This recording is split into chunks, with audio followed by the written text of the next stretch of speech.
भारत पाकिस्तान के बीच बिगड़ते हालात और ऑपरेशन सिंदूर के मद्देनज़र नालंदा जिला प्रशासन पूरी तरह अलर्ट मोड में आ गया है।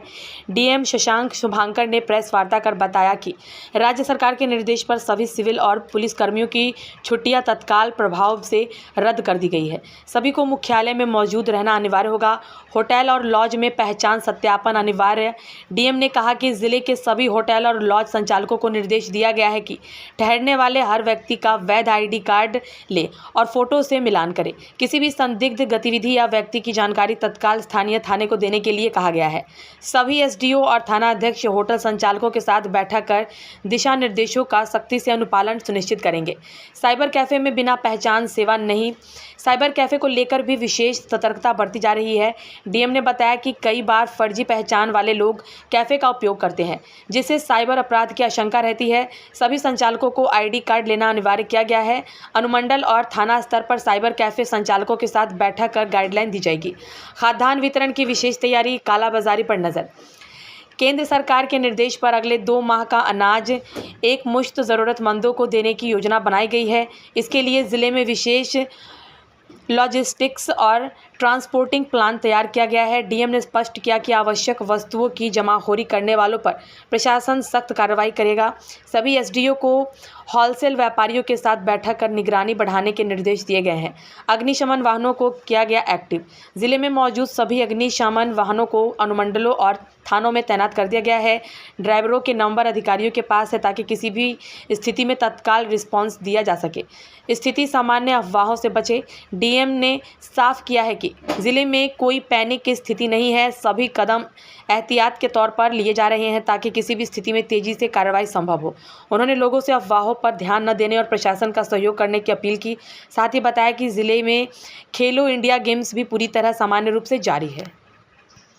सरकार और प्रशासन विशेष स्टेप्स ले रही है, उसी के बारे में जानकारी देने के लिए आज ये मीटिंग बुलाई गई है।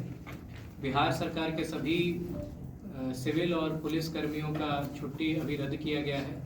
जिला में भी सभी कर्मियों को अपने अपने मुख्यालय में रहने का निर्देश दिया गया है।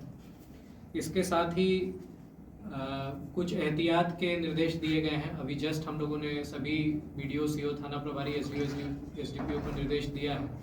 इसमें सबसे पहला है कि जिले में जितने होटल हैं और लॉज हैं, उसमें आईडी कार्ड पहले भी लोग लेते रहे हैं होटल और लॉज में रुकने वालों का, लेकिन अब एकदम कंपलसरी है कि जो लोग भी होटल या लॉज में रुकेंगे उनका फ़ोटो आईडी कार्ड लेना है और उसका मिलान कर लेना है रुकने वाले से। और अगर कोई संदिग्ध व्यक्ति दिखता है तो उसकी सूचना तुरंत लोकल थाने में देनी है।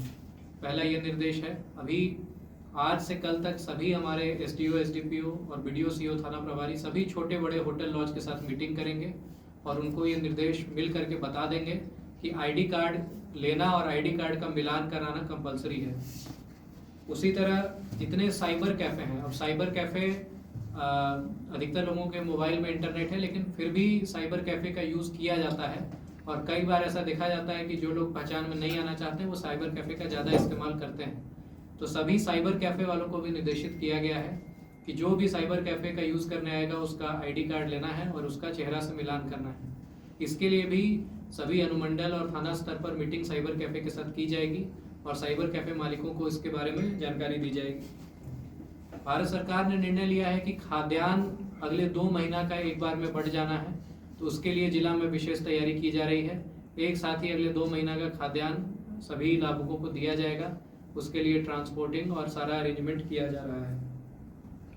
इस जब समय टफ रहता है तो होर्डिंग की संभावना बढ़ती है, जिसमें कुछ लोगों की टेंडेंसी होती है कि जो आवश्यक वस्तु है जैसे दवा है या तेल, चीनी या खाने की वस्तु है उसका संग्रहण करके रख लेना चाहते हैं ताकि ज़्यादा दाम पर बेचा जा सके। तो इसके लिए विशेष टास्क फोर्स सभी अनुमंडल पदाधिकारी द्वारा बनाया जा रहा है और सभी जिले के बड़े होलसेल डीलरों के साथ बैठक भी की जाएगी, जिसमें उनको बता दिया जाएगा कि अगर कहीं भी ऐसी संभावना दिखती है कि कोई दुकानदार या कोई ऐसा व्यक्ति है जो बहुत ज़्यादा मात्रा में कोई चीज़ खरीद रहा है तो उस पर हम लोग विशेष नज़र रखेंगे और उस पर कड़ी कार्रवाई भी की जाएगी। इसके साथ साथ जितने हमारे अग्निशाम के वाहन हैं उनका भी डिप्लॉयमेंट पूरे ज़िले में कर दिया गया है। ज़िले में विभिन्न थानों में, अनुमंडल में सभी वाहनों को रखा गया है और उनके ड्राइवर का नंबर एसडीओज के पास है। सभी ड्राइवर को एक्टिव करके रखा गया है ताकि अगर कहीं कोई ज़रूरत पड़ती है तो तुरंत उसमें रिस्पॉन्ड किया जा सके। बाकी कहीं कोई पैनिक की स्थिति नहीं है।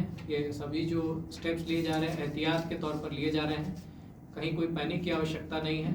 आप लोगों को हम लोगों ने बता दिया ताकि जितने होटल मालिक हैं, लॉज मालिक हैं, साइबर कैफ़े वाले हैं, उन तक भी आप लोग ये मैसेज पहुंचा सकें ताकि अनुपालन उसका दृढ़ता से किया जा सके। बाकी सभी स्टेक होल्डर्स के साथ हम लोगों ने मीटिंग कर ली है। जो भी इम्पोर्टेंट स्थल हैं यहाँ पे सुरक्षा के दृष्टिकोण से, और जहाँ पे सबसे ज़्यादा जो है यात्री लोग आते हैं या फिर टूरिस्ट लोग आते हैं, तो वहाँ पे भी हमने सिक्योरिटी हम उसको और बढ़ा रहे हैं वहाँ पे। इसके अलावा आप लोग देख रहे हैं कि पिछले 2 दिनों से लगातार जो है ये ऊपर से आदेश है मुख्यालय से भी कि इंटेंसिव वाहन चेकिंग हम लोग करवा रहे हैं, और जितने सीनियर ऑफिसर जो है वो खुद फील्ड में निकलते हैं और सारे के सारे जो है वो चेकिंग करते हैं। जो ब्लैक कोडिंग जो करते हैं, कालाबाजारी जो करते हैं, तो उसमें भी स्पष्ट निर्देश जो है आपको पहले से दे दिया है, और उसमें जो भी इस तरीके से करेगा तो उसमें जो FIR दर्ज होके जो उन सभी पे जो है कार्रवाई वो पूर्व से भी होती आ रही है, और उसमें जो है फिर हम उसमें इंटेंसिव कार्रवाई हम लोग करेंगे। तो सभी को इंस्ट्रक्शन क्लियर है। सोशल मीडिया पे भी लगातार हमारा जो मॉनिटरिंग यूनिट है उसको देख रही है। किसी प्रकार आप सभी लोगों से अनुरोध है कि बहुत बार हो रहा है कि फेक न्यूज़ जो है वो बहुत ज़्यादा अभी जो है सभी प्लेटफॉर्म पे चल रही है, तो उसको सर्कुलेट करना, उसको शेयर करना भी जो है, या कोई अगर हेटफुल कंटेंट है जिससे विधि व्यवस्था की समस्या उत्पन्न हो सकती है या फिर सांप्रदायिक तनाव उत्पन्न हो सकता है, तो उसको सिर्फ कोई पोस्ट करता है तो वो तो अपराधी है ही, लेकिन अगर उसको कोई शेयर भी करता है, आगे रीसर्कुलेट भी करता है, तो उसकी भी उतना ही उसमें दोषी वो आएगा। तो अगर आप सभी के माध्यम से हम ये सभी लोगों को कहना चाहते हैं कि बहुत बार होता है कि भूलवश या फिर जो है बिना किसी गलत मंशा के भी लोग उसको रीसर्कुलेट या फिर शेयर करना शुरू कर देते हैं, तो सभी के सभी लोग जो है फिर कानून के दायरे में आएंगे और उन पर सख्त से सख्त हम लोग कार्रवाई करेंगे।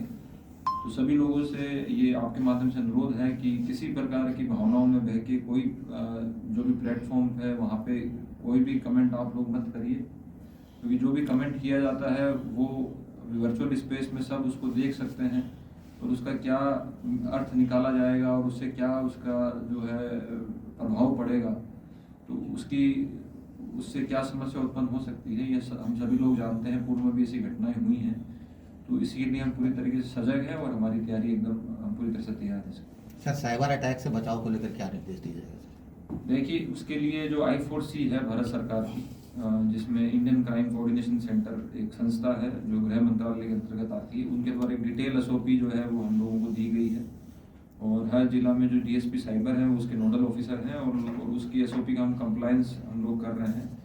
क्योंकि जो इंस्टीट्यूशन होते हैं, वाइटल इंस्टीट्यूशन होते हैं, जिसमें गवर्नमेंट की वेबसाइट्स हैं या फिर कोई पब्लिक सेक्टर की वेबसाइट्स हैं, उसमें अगर किसी प्रकार की इस तरीके से अगर कोई सूचना मिलती है कि उसको किसी प्रकार से हैक किया गया है या फिर वहाँ पे स्पैमिंग की सूचना मिलती है, तो उसमें डिटेल SOP I4C ने इशू किया है, और उसमें DSP साइबर जो है सभी जिले के नोडल हैं, और स्टेट में जो है EOU जो है उसको वो देख रही है। तो अगर कोई भी हमको सूचना मिलती है तो हम EOU को सूचित करते हैं, उसके बाद वहाँ से जो है फिर जो है त्वरित कार्रवाई के लिए उनकी टीम जो है स्पेशल डेडिकेटेड टीम वो कार्रवाई करती है।